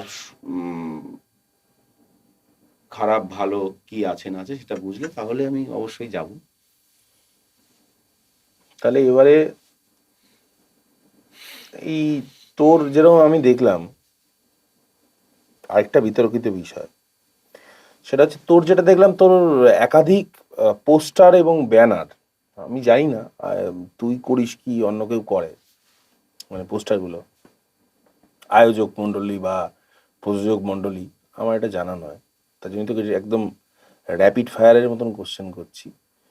সেটা হচ্ছে, তোর মঞ্চ অনুষ্ঠানের প্রতিটা ব্যানারের ওপরে লেখা থাকে Bengal super singer, super singer, super singer of Bengal বা এরকম হোয়াট এভার বেঙ্গল থাকে আর কি। সুপার সিঙ্গারটা মানে অ্যাকচুয়ালি কোন চ্যানেল, তুই যেটাতে গেছিলি? স্টার জলসা। স্টার জলসা। সেটার জার্নিটা যদি কিছুটা বলিস। জার্নি, সেটার কি শুনতে চাইছো? কোন সাল? একদম পুরোটা আনকাট স্টোরি শুনতে চাইছি। লকডাউন ছিল তখন, 2020 বোধহয়। হুম। 1 মাসের জন্য ছিলাম ওখানে। তো খুবই ভালো মানুষ, সুজয় ভৌমিক দাদা। তো ওনার সঙ্গে একদিন আমার অনুষ্ঠানে দেখা হয়, আমাকে আমার ফোন নাম্বার নিয়ে উনি আমাকে ফোন করেন। হয়তো আমাকে ভালো লেগেছিল তাই। তো তারপর সুপার সিঙ্গারের কথা বলেন যে সেখানে অডিশন হচ্ছে। আমি বললাম, হ্যাঁ তাহলে যাবো, ঠিক আছে তুই যা, গানটা আগে কর। তো আমি সেখানে গেলাম, গান গেয়ে সিলেক্টও হলাম, জাজেসরা ছিলেন। তো সিলেক্ট হওয়ার পরে তারপরে আমি সেখানে এপিসোড করার জন্য রেডি হচ্ছি, গ্রুমিং হচ্ছে, সমস্ত কিছু। অনেকেই ছিল আমার সাথে। ওটা সিজন 3 ছিল। সব কিছুই ঠিকঠাক ছিল। তো আমার প্রমোশন ভিডিও তৈরি হলো, বাড়িতে ক্যামেরা নিয়ে সমস্ত লোকজন এলো, প্রায় 40-50 জন গাড়ি টাড়ি নিয়ে। সবাই দেখলাম মানে সমস্ত লোকজন বলতে ডিরেক্টরিয়াল টিম। হ্যাঁ, আমি যাব। তো সব কিছুই ঠিকঠাকই ছিল, কিন্তু যখন আমি যতটা ভিতরে প্রবেশ করছি, যতটা ভেতরে, মানে আমি না এগুলো মানে ঠিক নিতে পারি না। মানে একটা মানুষকে স্বার্থের জন্য ব্যবহার করবে। কিরকম একটু যদি বল, ডিটেলে বল। ধরো পানিহাটি ঘাটে আমার প্রোমো শুটিংটা হয়েছিল। তো কড়া রোদ এই সময়টাই ছিল, গরমকালই ছিল। তো আমি একটা সিঁড়ি একা উঠতে পারি না। সমান জায়গা হলে আমি সেখান থেকে চলাফেরা করতে পারি একটু। একটা সিঁড়ি ওঠার মতো আমার একটা অবলম্বন দরকার, কোনো স্টিক নিলাম বা কিছু। তো সেখানে আমাকে মানুষকে দেখানোর জন্য, মানে যাতে প্রমোশন ভিডিওটা এমন হয় মানুষ তাকিয়ে থাকে আমার দিকে, আমাকে পেছন থেকে মনোবল দেওয়া হচ্ছে, তুই পারবি, করতেই হবে, সিঁড়িটা উঠতে হবে। আর সেটা একটা শট না, সিঁড়ি যতক্ষণ না শটটা কমপ্লিট হবে, ওই একটা করে সিঁড়ি উঠবো আর একটা করে শট নেওয়া হবে। পারছি না, কড়া রোদের মধ্যে খালি পায়ে, একদম পায়ের মধ্যে ক্যামেরা, একদম সবাই দেখেছে সেই প্রোমো। তো পায়ে ক্যামেরা ধরা, পরে দেখলাম আমি প্রমোশন ভিডিওটা। মানুষ তো একটু পরে বোঝে, আমিও পরেই বুঝেছি। তো সেটা করানো হলো, ভালো কথা। মানে মানে এই যে রিয়েল থেকে ওঠে বলে এই ব্যাপারটা, এই যে রিয়েল শট, এই তুই অবলম্বন ছাড়া উঠছিস, এর জন্যই কিন্তু এটা রিয়েলিটি শো। সবাই যাতে দেখে আমি কত স্ট্রাগল করছি, কিন্তু আমার স্ট্রাগল তো ওইটা নয়। আমার স্ট্রাগল ওইটা নয়। আমি আমার কমজোরিটাকে কোনোদিনও কমজোরি মনে করিনি। আমার মধ্যে এত আত্মবল আছে, আত্মবিশ্বাস আছে, আমি সব কিছু করতে পারি। আরো যেটা আমি যে কোনো কাজ, যে কোনো কিছু সব আমাকে ভগবান দিয়েছে, যথেষ্ট দিয়েছে। আরো যেটা শুনেছিলাম সেটা হচ্ছে, তোকে স্পেশালি কোনো একটা ওয়ার্ড বলা হয়েছিল যে এটা বললে বোধহয়। হ্যাঁ, এবার সেই জায়গায় আসি। এটা তো বললাম একটা। তো সেই জায়গায় যখন আমার মানে 1 মাস ধরে ওখানে ছিলাম, আমার এপিসোড এবার ধরো 30 দিনে, 29 তারিখ, কালকে তোমার এপিসোড। আচ্ছা, সকাল 6টা থেকে শুরু হবে, একদম রাত মোটামুটি 12টা-1টা বেজে যাবে, এতক্ষণ এপিসোড চলবে। তো রেডি আমি, ড্রেস আপ সব ওখান থেকেই হয়ে গেল। আমার ওয়াইফ গেল আমার সাথে। কে যাবে? আমার ওয়াইফ। ও ঠিক আছে, ও ওয়াইফকে পাশের সিটে বসা থাকবে, তুমি উঠে গানটা গাইবে। তা আমি রেডি, আমি স্টেজে বসলাম। আমার ইনিয়ারে ভেসে আসছে, ইনিয়ার থাকে কানে, যে তোমাকে তোমার যে ডিজেবল যে পয়েন্ট সেটাকে তোমাকে বলতে হবে, যে এই কারণে মানুষ আমাকে আমাকে হেয় করতো, যে তুই তো এটা। বললাম যে সে ওয়ার্ডটা বলতে হবে, ওয়ার্ডটা জানতে চাই। ওয়ার্ডটা, ওটা আমি কখনো উচ্চারণ করতে চাই না, মানে আমি পারি না, আমার খুব কষ্ট হয়। কারণ আমি ভাবিনি কোনোদিন যে আমি ওরকম, আমি কেন এরকম করতে যাব? আমি নিজে তো স্টেবল, আমি কারো কাছ থেকে তো পয়সা ধার চেয়ে বা চিটিংবাজি করে ইনকাম করে তো আমি নিজেকে চালাই না। তাহলে সিম্প্যাথি কেন নেব? আমার কাছ থেকে মানুষ সিম্প্যাথি কেন নেবে? আমার সিম্প্যাথিটা কেন ব্যবহার করবে মানুষ? একদম, হ্যাঁ। তো ওভার তো আমাকে সেইগুলো বলছে যে তুমি বলবে আমাকে মানুষ তোমার এলাকার লোক, তোমার অমুক লোক তোমাকে ডিজেবল বলতো বা কিছু, না, বাংলায় যেটা বলে আর কি। সেটা সেটা বাংলাতে বল, বাংলায়, বাংলাতেই হ্যাঁ। বল, বাংলাতেই না বল। না, আমি সেখানেও আমি সেখানেই বলেছিলাম লাস্ট। আর কেউ আমাকে বললে আমার খুব রাগ হয়, কারণ পৃথিবীতে এত মানুষ দেখি তো, তাদের চরিত্র, তাদের গঠন, তাদের মানে কার্যকলাপ যা করে তারা আর কি। আমার সম্বন্ধে আমি কাউকে ঠকিয়েছি বা কারো কাছ থেকে যেটা হয় আর কি, পয়সা নিয়ে কেউ দেয় না এরকম, মানে আমি কোনোদিনও কেউ বলতে পারবে না আমার কাছ থেকে। আমি সৎ পথে চলা ছেলে, আমার বাবা গাড়ি চালিয়ে খেত, আমাদের খাওয়াতো, আমরা সেই ঘরের ছেলে মানুষ। তো সেই জায়গাটা আমি নিতে পারি না। তো আমাকে বলা হলো, তো আমি বললাম যে আমি আমি এগুলো বলতে পারবো না। তখন আনকাট চলছে। তো তারা আমার ওয়াইফের কাছে গেল, তো আমার ওয়াইফ তো কেঁদে কান্নাকাটি করে দিচ্ছে, কেন আপনারা এটা কেন কি বলতে হবে? না বলতে হবেই, বলতে হবে। জাজেসরা যে অ্যাকশন বলার পরে কিন্তু আর কিছু করা যাবে না। তাহলে কি করবেন বলুন? আর আমি সকাল 6টায় গেছি, আমার আমার আমি ড্রেস পরে রেডি, একদম মেকআপ টেকআপ সব রেডি, ড্রেস আমার ড্রেস আপ করা হয়ে গেছে। আমি 6টা থেকে রাত 8টা অবধি ঠায় ওখানে বসা সেটে। তারপরে আমার একদম লাস্টে এসছে। তার আগে কুমার শানু কণ্ঠী, তারপরে মান্না দেজির গান, সব শিল্পীদের যারা যারা ভালো গায় আর কি। আমি তো অত ভালো মানে পোক্ত নয়, আমি গানও সেভাবে শিখিনি বেশি দিন। তো তারা গান টান গাওয়ার পরে এবার খুব টায়ার্ড, আমি বুঝতে পারছি সোনু নিগমজি খুব টায়ার্ড। হ্যাঁ, তারপরে কুমার শানুজি খুব টায়ার্ড। এবার একদম লাস্ট আমার আমার নাম আসলো। তো আমাকে বলার পরে আমার ওয়াইফের কাছে যাওয়ার পরে সে তো দেখছি কান্নাকাটি করছে। আমি বললাম যে এত কষ্ট করে আসলাম, এতদিন ছিলাম বাড়ি ছেড়ে, লকডাউনে বাড়িতে এই পরিস্থিতি ছিল, ফ্যামিলিরা একা ছিল, আমি এখানে একা রয়েছি, এত পরিশ্রম সব বৃথা হয়ে যাবে একটা কথার জন্য। ঠিক আছে, বলেই দিই। তো বলতে বলতে আমি বললাম, বানানো কথা বললাম আর কি, নাটক করলাম। কেউ আমাকে সেরকমভাবে বলেনি কোনোদিন। আমি সেগুলো বলার পরে না, আমার হঠাৎ করে ধরো তুমি বসে আছো শান্তভাবে, তোমাকে কেউ ফোন করে বললো জানিস তোর মা মারা গেছে। ধরো তুমি এখানে বসে আছো, তোমার মা বাবা তো মারা গেছেনই, চলে গেছেন। তো তোমার বুকের ভেতরটা কেমন হবে? একদমই। একটা হয় তো, সেটা আমি তোমায় বোঝাতে পারছি না। তো সেরকম। কিন্তু আমার তো ফেভারিট আর্টিস্ট রাহাত ফাতে আলি খান, কৈলাস খের, আমার মানে আমি 100% মানে কনফিডেন্স ছিল আমি পারবো। কিন্তু ওই সিচুয়েশনের পরে যখন গানটা আমাকে গাইতে দেওয়া হলো, তখন আমার গলা জড়িয়ে যাচ্ছে, আটকে যাচ্ছে, মনে হচ্ছে কেউ গলা টিপে ধরে যাবে। আমাকে গাইতে হলো সেইভাবে।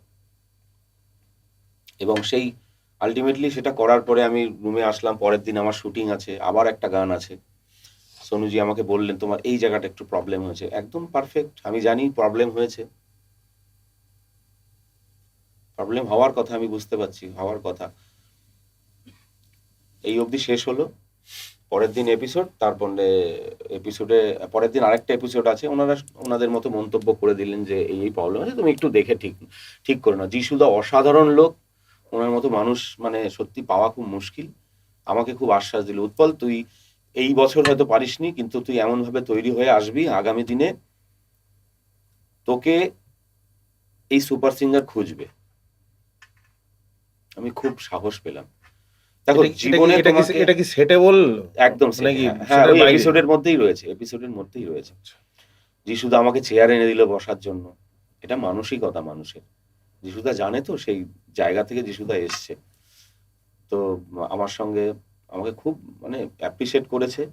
এবং মনোবল দিয়েছে, যেটা অনেকে দিতে চায় না, মনটাকে ভেঙে দেয়।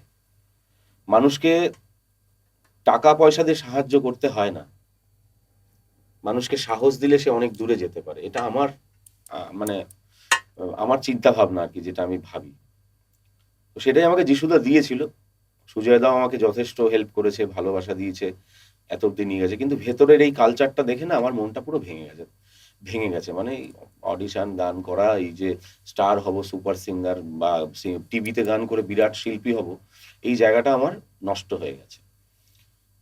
আলটিমেটলি মানে চ্যানেলের এটা একটা কর্তব্য বলতে পারো।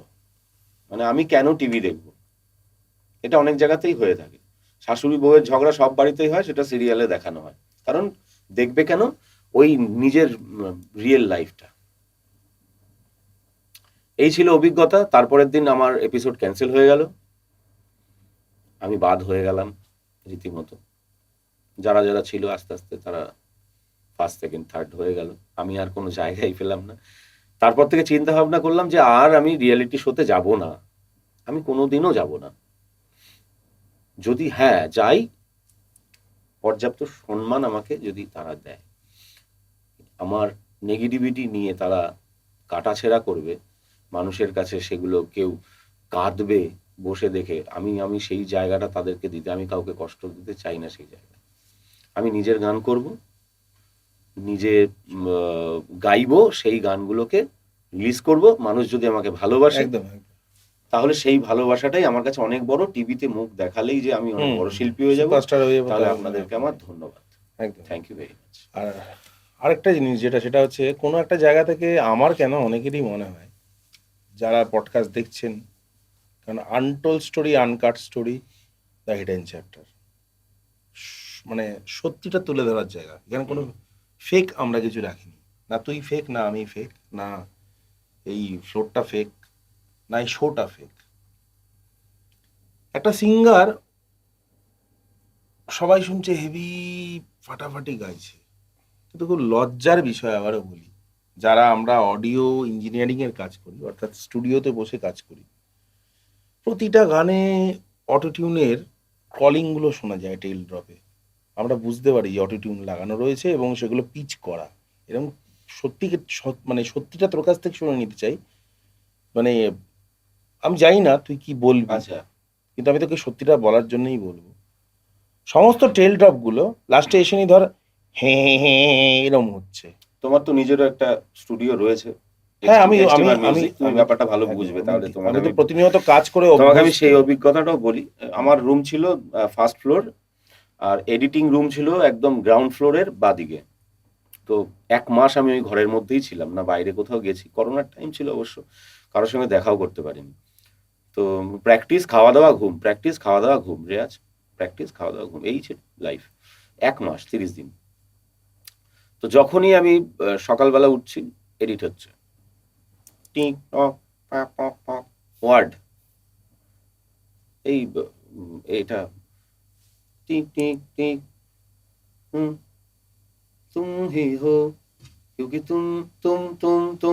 তুম মিলছে না। সারা দিন থেকে সারা দিন ওই ওই আওয়াজটা, যে এটা কি, হ্যাঁ এটা কি হচ্ছে। জানলাটা খুলে দেখলাম, জিজ্ঞেস করলাম একজনকে, বলছে এডিটিং রুম। এডিটিং রুম মানে কি এডিট হচ্ছে? বলছে যে গানগুলো ওখানে হচ্ছে সেগুলোর এডিট হচ্ছে ওখানে। আমি তাহলে গানটা গাইছে প্রপার, এত এডিট হয় সারাদিন থেকে? আমার কোনো অভিজ্ঞতা নেই, আমি তো যাইনি কোনোদিন। আর আমি চ্যানেলের সম্পর্কে দোষও দিচ্ছি না, এটা তাদের কাজ, সবাই তো বোঝে না। আচ্ছা, গানটা ফাংশনে গাওয়া আর আর একটা রেকর্ডিং এ গাওয়া, এটার মধ্যে আকাশ পাতাল তফাৎ। যারা করে সেটা তারা জানে। হ্যাঁ, তার জন্য প্র্যাকটিস। আরেকটা জিনিস, একদম পডকাস্টের অন্তিম পর্বে চলে এসেছি। সে পডকাস্টে একটা জিনিস, একটাই রিয়েল স্টোরি জানতে চাই, সেটা হচ্ছে এই যে গানগুলো তোরা গেয়েছিস বা গাইছে বা গাইতোটা নিয়ে সন্দেহ আছে। অনেক বন্ধু বান্ধব আছে আমার প্রচুর, যারাও আসছেন নেই পডকাস্ট টেবিলে, এই চেয়ারে তোর জায়গাটাতে এসে বসবে আসছে দিনে। এখন রাইট নাও, যেহেতু তুই একদম গরম গরম ব্যাপারটা এখনো রয়েছে আর কি, খুব একটা দিন তো পুরনো হয়নি না। তো সেই জায়গা থেকে তোরা যে গানটা গাইতি, সেখানে কি লাইভ গাইতি? গানটা লাইভ হতো, কিন্তু ওই এডিটিংটা আই থিঙ্ক ভয়েস এডিটিংটা হতো তারপরে, লাইভ নয়। মানে আমরা যেন ফেসবুকে লাইভ করি, ওটা লাইভ যেরকম হয় না না। না, তুমি মেদিনীপুরে গিয়ে টোটাল ভিডিওটা কমপ্লিট হয়ে তুই যায়। গিয়ে মেদিনীপুরে প্রোগ্রামটা করছিস, হুম। যে গানটা গাইছিস গিয়ে ইভেন ব্যান্ডের সাথে, শুধু ওই সেমই কি নাকি প্রি রেকর্ডেড? আগে রেকর্ডেড থাকতো, না, না, পরে না, না, চালিয়ে দেওয়া হতো, কখনোই লিপসিং মানে লাইভ হয় না, রেকর্ডিংই হয়। আর আমরা এখন যে ইউটিউবে ভিডিও দেখি, আমরা গান শুনি, যেটা লাইভ সিম্বল আসছে একদম লাইভ, সেটা ঠিক আছে। কিন্তু আমরা অনেক বড় বড় ভিডিও দেখছি, অনেক তোর সুন্দর, গানটা gorgeous। যেটা যেটা তোর দর্শকরা দেখেছে, তুই হ্যাঁ। নেই হুম, হুম, হুম। কাছে, যেটা আমার করে দেওয়া গানটা, হুম। সেই গানটাতে আমরা যেরকম ভাবে গঙ্গার ঘাটে শুট করেছিলাম, ওরকম ভাবেই শুট, মানে এই প্রসেসটাও কি তাই? হ্যাঁ, প্রত্যেকটা সিস্টেমই তো তাই, মানে ভিডিওর একদম। তাহলে রিয়েলিটি শো বলে কেন? রিয়েলিটি মানে ওই যে আমার রিয়েলিটিটাকে না, ধরেছিল, তুলে ধরেছিল। আনরিয়েলিটি করা উচিত। মানে মানে প্রত্যেকটা মানুষের কি নেগেটিভিটি আছে, সেইটাকে রিয়েল ভাবে দেখানো হচ্ছে রিয়েলিটি শো। ও আচ্ছা, মানে আর গানটা ঢপ হয়ে গেল, হ্যাঁ। ওটা প্রি রেকর্ডেড হলেও হবে। মানে আমার মা ঘরের বাসন মাজতো এক জায়গায়, আমি সেখান থেকে কষ্ট করে গান শিখেছি। মা বাসন মাজছে, কাঁদছে, সেই গানটা scene- মূল না, মার বাসন মাজাটা মূল। হ্যাঁ, এটা হচ্ছে ব্যাপার। তা ঠিকই আছে, যে বলেছে, কেউ একজন আমাকে বলেছিল যে সম্রাট ফালতু আমি এগুলো অত বলতাম চিন্তা না। করিস না। আমার খুব কষ্ট হয়েছে দাদা, আমি না, ঠিক জীবনে করেছিস, বেশ আমি করেছিস, ফাটিয়ে অনেক দেওয়া কষ্ট দরকার। পেয়েছি। হ্যাঁ, আমাকে একজন বলেছিল যে আজকে কিন্তু কেউ এত গান কষ্ট শোনে আমি না, গান কোনোদিনও দেখে। পাইনি। আমার আমার মানে বিতৃষ্ণা চলে এসেছে এই রিয়েলিটি শোর উপর থেকে। কেউ যদি আমাকে না ডাকে, আমি যদি কোনোদিনও না যাইও, আমার তাতে কিছু মানে কিচ্ছু হবে না, কোনো একদম, দরকারই নেই। একদম। আমি যথেষ্ট ডাল ভাতের পয়সা আমার কাছে আছে, এবং আগামী দিনে হয়তো মানুষ আমাকে, আমার যতটুকু আমি লাইভে গাই, মানে ফাংশনে গাই, শুনে আমাকে তারা নিশ্চয়ই দেবে, আমার বিশ্বাস ভগবানের উপর। তার উপর একদম। সব ছেড়ে দিয়েছি। রিয়েলিটি শোতে আমি আর যাবো না। একদম একদম। আর তোর এই ওদের এই শর্তাবলীটা তুই মেনটেন করলি না বলে তোকে কিন্তু ওরা অ্যাকচুয়ালি টার্মিনেট করলো। কারণ আমি অ্যাটলিস্ট যা হয়তো আমি দেখতে ভালো গান পাচ্ছি, গাই না, সেটাও হতে পারে। না ভালো গান গাওয়া তো অনেকেই গায় না। যদি যদি অটো টিউন থাকে, অনেকের অটো টিউন সম্বন্ধে ধারণা এটা যে অটো টিউন দিয়ে দিলেই সব ওই হয়ে যায়। না, অটো টিউনটাকে ইউজ করতেও জানতে হয়। আগে প্রথমত পিচ কারেকশন গুলো করতে হয়, মানে সা সা রে গা, তো কথা কথা কেউ সা রে রে গেছে, এবার রেটা ধরে নি রে গা মা করে দেওয়া যায়, ওটা টোনটাকে করে দেওয়া যায়, পারফেক্ট করে দেওয়া জায়গায় যায়, আনা করে যায়। দেওয়া যায়। যারা করে আমরা পিচ জানি। কারেকশন, মানে আমিও করি, তা আমরা করতে পারি। কিন্তু আমি যখনই আমার স্টুডিওতে গাওয়াই বা যা কিছু গাওয়াই, সে গাওয়ার রিয়েলিটিটা চলে যায়। তোকে বারবার করে বলছি না, তুই তুই নিজেও শুনে দেখবি, আমিও নিজে শুনে প্রতিনিয়ত দেখি, আমি বাড়িতেও বলি যে টেল ড্রপ গুলো না খুব ফ্লেঞ্জ হয়, টেল ড্রপ গুলো। সেটা হবেই। না যদি মানে রেকর্ডিং এর ক্ষেত্রে একটু প্র্যাকটিস, রেয়াজ না করলে গলা স্টেবল থাকবে না। ওখানেও আমার একটা ঘাপলা কিন্তু মনে হয়। ফাংশনে, লাইভ স্টেজে গাইতে গেলে অনেক টেকনিক দিয়ে গান বের করে দেওয়া যায়, কিন্তু রেকর্ডিং এ কোনো টেকনিক কাজে আসে না। না, ওটাই ওটাই ওটাই মানে, না ওটা করা যায়, করা যায়, মানে পাকে নি বানানোই যায়, কিন্তু পাকে বিষয়টা হচ্ছে, পাকে যে লোকটা নি বানাচ্ছে, সেই লোকটাকেও ওই লেভেলের হতে হবে। আর এখানে তো ওই গল্পটা একই, দেখতে হবে সালমান খান, চেহারাটা হবে জন আব্রাহাম, গাইবে অরিজিৎ সিং, পেমেন্ট 2000 টাকা। ওইখানে পুরো ইন্ডাস্ট্রিটা মিউজিক, ভুগছে, ছবি টবি, ব্যানার পিছনে ব্লাস্টিং হচ্ছে, দোয়া টোয়া উঠছে, নায়কের মতো এন্ট্রি হলো, বিরাট ব্যাপার, হেভি গায়। কোনোদিনও হয়নি, লতা মঙ্গেশকর কোনোদিনও নায়িকার মতন এন্ট্রি নিতে হয়নি। আমি বসে গাই বলেই কত কিছু শুনতে হয়েছে আমার। মানে এটা একটা, আমি মনে করি এটা একটা অবক্ষয়, জানিস তো, সঙ্গীত মিউজিক ইন্ডাস্ট্রির এটা অবক্ষয়, যেটা শুরু হয়েছে। কাউকে খারাপ কিছু বলবো না, খারাপ বলছি না, আমি যেটা রিয়েলিটি সেটাই খারাপ কিছু বলবো না। আমি আমাকে গুছিয়ে নেব খুব সুন্দর করে মানুষকে পরিবেশন করার জন্য, এটা আমি করব। বাকি কে কি করলো এটা তাদের ব্যাপার, কারণ অনেকেই অনেক কিছু করছে, সেগুলো নিয়ে কথা বলতে গেলে পাহাড় হয়ে যাবে। হ্যাঁ ওটাই, হ্যাঁ আমি ওটাই, সবাই জেনে বুঝেও সেইগুলোই দেখছে, ওটাতেই বিশ্বাসী, হ্যাঁ ওটাতেই মানে বিশ্বাসী। তুমি দেখতে চাইছো, মানে তুমি না দেখতে চাও, হয়তো বৌদি বলছে দেখেছো সিঙ্গারটা কত সুন্দর দেখতে, গানটা না, প্যাকেজ তো, মানে মানে একটু কোনোটাই কমপ্লিট না আর কি। একটু গানও গাইবে, দেখতে মোটামুটি একটু সুন্দর, একটু হালকা ডান্স একটু হলেই হয়ে যায়। ফরেনারদের মতন, ফরেনারদের এই একটু হয় না, জানিস তো, আমরা মরেছি এই জায়গাটাতে। হয় মানে হয় না, মানে কে রে পারবি তো গানটা, দাদা ওই আর কি, ওই দেখছি আর কি, দেখছি, কোনো অপশন নেই, ইয়েস অর নো, হুম। পারবে কি পারবে না, এখানেই আটকে গেছে। কোনো একজন গুণী মানুষ আজ থেকে প্রায় 7-8 বছর আগে আমাকে একটা কথা বলেছিলেন, আমি আজও সেটা মেনে চলি এবং আমি তোকেও বলবো সেটা মেনে চলার জন্য। উনি বলেছিলেন যে জিততে জিততে ক্ষয় আর হারতে হারতে জয়। তো জীবনের প্রতি মুহূর্তে হারটা অনেক বেশি দরকার। আমার সঙ্গে এটা জড়িত, একদম হারতে হারতেই জয় হয়েছে। যথেষ্ট পেয়েছি, আমি সবই পেয়েছি, হারতে হারতেই পেয়েছি। একদম। তো এই জেনারেশনের আমাদের যারা ছোটরা রয়েছে, দেখ আমাদের ইন্ডাস্ট্রি এমন একটা জিনিস, বড়দেরকে ছোটদেরকে টেনে নিয়ে আসতে হয়।